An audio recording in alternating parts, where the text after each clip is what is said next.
Welcome to How to Make a Small Business. This video is going to be a quick and easy guide for starting any small business in 2026.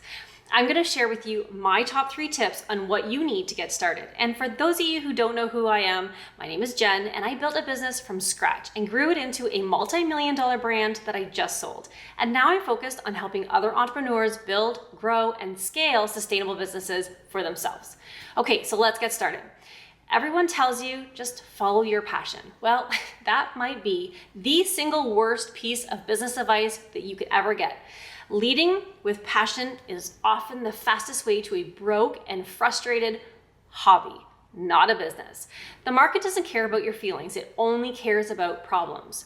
My first real business succeeded not because of passion, but because it solved a boring problem for a very specific group of people. The difference was a process. So before you build a website or even name your company, you need to follow these 3 steps to build something people will actually pay you for. Tip 1, ditch passion, find a problem. The biggest myth with entrepreneurship is that you have to be passionate about it. The truth is, passion can blind you.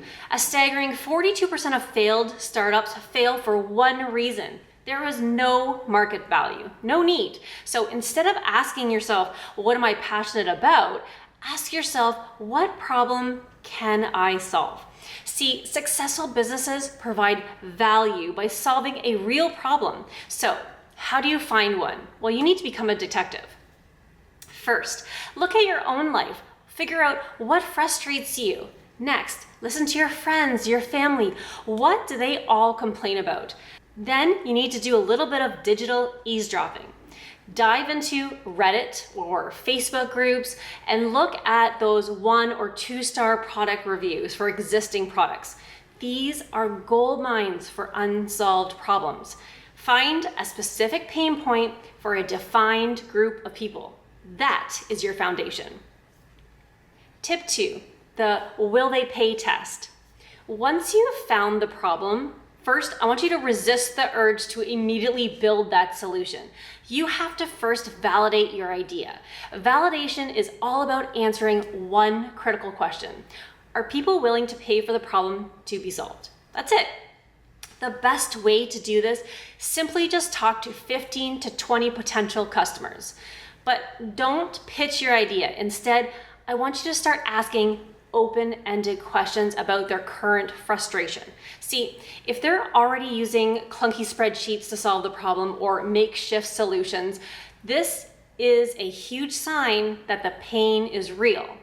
Another method is to create a simple 1-page website describing the solution with a single button that says, join the waitlist. If you get signups, you're onto something. The ultimate task, ask for a pre-order. If somebody pulls out their credit card based only on your promise, you most certainly have found a real business idea. Tip 3, your 1-page battle plan. Now you're ready for that final step. So you need to create a 1-page business plan or a strategy. Now, I'm not talking about that 50-page old school business plan that they make you fill out in business school or the bank needs you to fill out for a loan. It's a lean, actionable roadmap.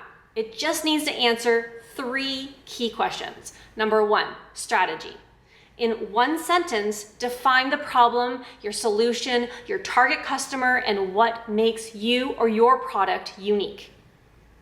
2, your tactics. How specifically will you reach your first 100 customers and how much are you going to be charging? Don't be afraid to charge what you're worth. And number 3, your numbers. List all startup costs and set realistic revenue goals for the first 6 months. This is going to turn your vague idea into a concrete plan with measurable goals. Okay, so let's recap. About 20% of new businesses fail within the first year, and you can definitely beat those odds. First, stop looking for passion and start looking for problems to solve. Second, validate your idea with real customers to prove that they're going to pay for a solution before you build anything or spend any money. And third, create a 1-page battle plan to guide your strategy. Listen, Passion isn't the starting line. It is actually the byproduct of success. It's that feeling that you get from building something that works and something that's going to help people. Now, stop dreaming about it and go find a problem to solve.